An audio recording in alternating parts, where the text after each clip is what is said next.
মহিলাদের সালাতে কি একামত আছে?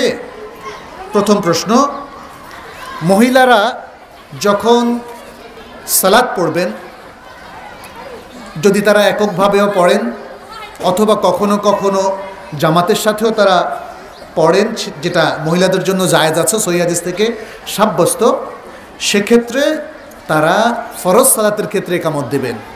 ফরজ সালাতের ক্ষেত্রে একামত দেবেন। নারী পুরুষ সবার জন্য একামতটা সুন্নাহ। এমনকি একাও যদি কেউ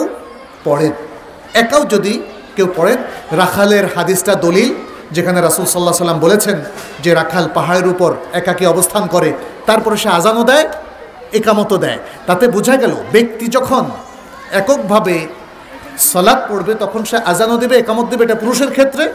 আর নারীদের জন্য যেহেতু জামাআত কায়েমের কোনো বিধান ফরজ বা ওয়াজিব নেই, এই জন্য তারা আজান দেবে না, কিন্তু তারা একামত দেবে।